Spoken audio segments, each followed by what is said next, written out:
வணக்கம். இன்றைய சமையலில் நம்ம பார்க்கறது ஒரு ஸ்வீட் எப்படி செய்யலாம்னு நம்ம பார்ப்போம். அந்த ஸ்வீட் வந்து எதுக்காக என் பேத்தி கேட்டான்னா, 200 சப்ஸ்கிரைபர் தாண்டிட்டதுனால ஒரு ஸ்வீட் செஞ்சு கொடுங்க அப்படின்னு சொல்லிட்டு கேட்டான்.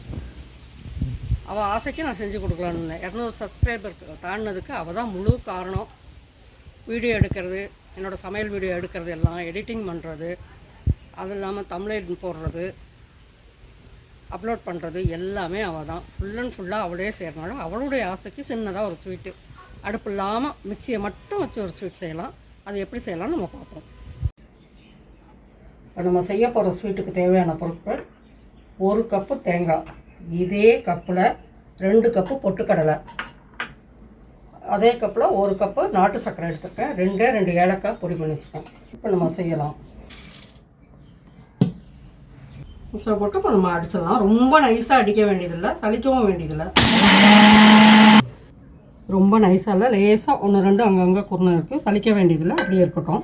2 கப்பு பொட்டுக்கடலை அடிச்சிட்டேன். இப்போ அதில் 1 கப்பு தேங்காய் மிக்சியில் போட்டிருக்கேன்.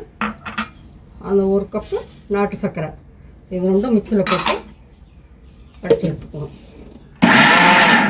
இது சர்க்கரையும் நாட்டு சர்க்கரையும் தேங்காயும் சேர்த்துக்கும்போது விட்டு விட்டு அடிக்கணும். ரொம்ப நைஸாக அடிக்க வேண்டியதில்லை. அந்த பொட்டுக்கடலை மாவோடு நம்ம இதையும் கலந்துடலாம். பொட்டுக்கடலை முதல்ல அடித்து போட்டேன், தேங்காயும் நாட்டு சர்க்கரையும் மிக்சியில் அடித்து கலந்துருக்கேன். அதில் 2 ஏலக்காய் பொடி பண்ணி வச்சுருக்கேன்ல, அதை வந்து நம்ம இதோடையே நம்ம சேர்த்துடலாம். இதை நல்லா மிக்ஸ் பண்ணிடலாம். பொட்டுக்கடலை, தேங்காய், நாட்டு சர்க்கரை எல்லாமே நல்லா மிக்ஸ் பண்ணிடலாம்.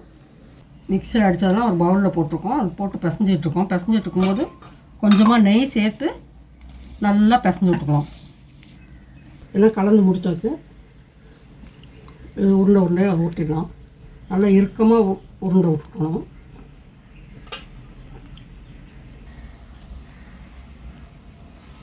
உருண்டை பிடிக்கும்போது நல்லா இறுக்கமாக அழுத்தி பிடிங்க, அப்போ தான் ரொம்ப உதிராக வராமல் இருக்கும்.